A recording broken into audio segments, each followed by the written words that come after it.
Master yourself. Master your life.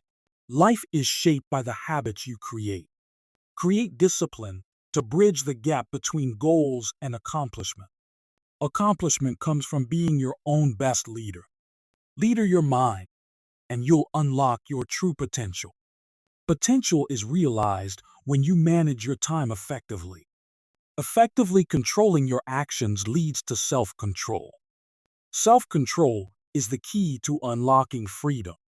Freedom begins mastering yourself.